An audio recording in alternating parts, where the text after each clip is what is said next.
Genesis 32.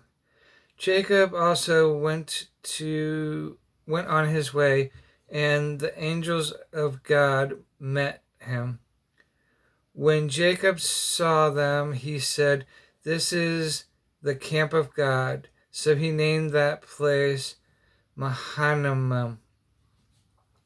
Jacob sent messengers ahead of him to his brother Esau in the land of Seir, the country of Edom. He instructed them, "This is what you are to say to my master Esau. Your servant Jacob says, I have been staying with Laban and have remained there till now. I have cattle and donkeys, sheep and goats, manservants and maidservants. Now I am sending this message to my Lord, that I may find favor in your eyes." When the messengers returned to Jacob, they said, "We went to your brother Esau, and now he is coming to meet you with 400 men. 400 men are with him." In great fear and distress, Jacob divided the people who were with him into two groups, the flocks and the herds, and camels as well. He thought, if Esau comes and attacks one group, the group that is left may escape. Then Jacob prayed, "O God of my father Abraham, God of my father Isaac, O Lord, who said to me, 'Go back to your country and your relatives. I will make you prosperous.' I am unworthy of all the kindness and faithfulness you have shown your servant. I had only my staff when I crossed the Jordan, but now I have two groups. Save me, I pray, from the hand of my brother Esau, for I am afraid he will come and attack me. Also the mothers with their children. But you have said, I will surely make you prosper, and will make your descendants like the sand of the sea, which cannot be counted." He spent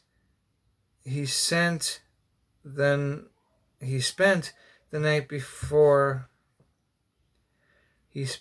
night there. From what he had with him, he selected a gift for his brother Esau, 200 female goats and 20 male goats, 200 ewe lambs and 20 rams, 30 female camels with their young, 40 cows and 10 bulls, and 20 female donkeys and 10 male donkeys. He put them in the care of his servants,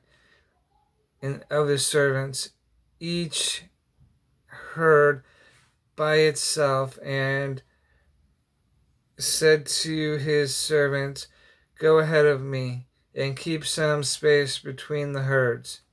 He instructed the one in the lead, "When my brother Esau meets you and asks, 'To whom do you belong?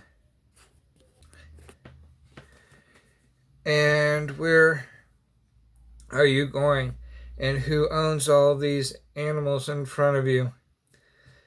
Then you are to say, 'They belong to your servant Jacob. They are a gift sent by my Lord Esau, and he is coming behind us.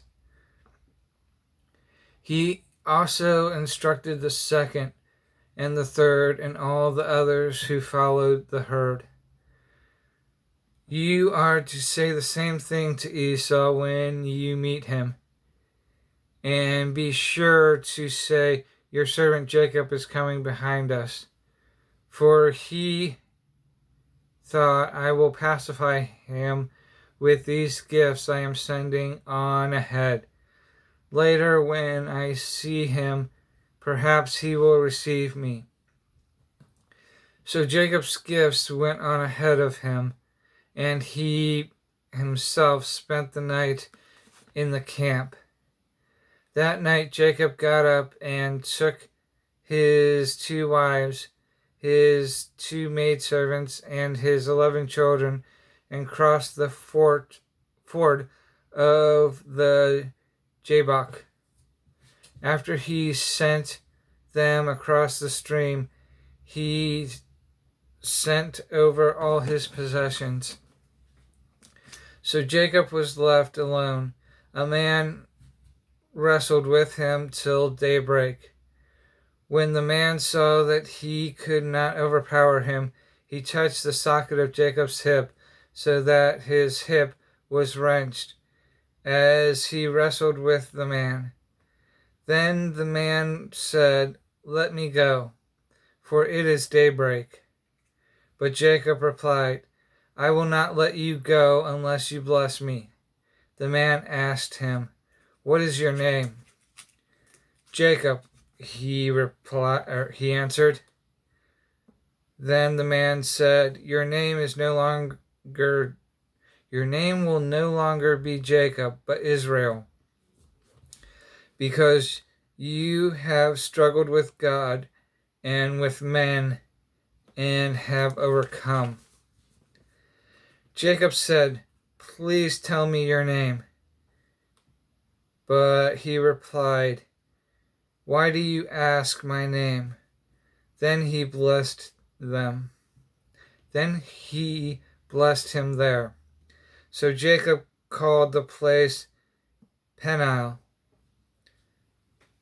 saying, It is because I saw God face to face, and yet my life was spared. The sun rose above him as he passed Peniel, and he was limping because of his hip. Therefore, to this day, the Israelites do not eat the tendon attached to the socket of the hip, because the socket of Jacob's hip was touched near the tendon.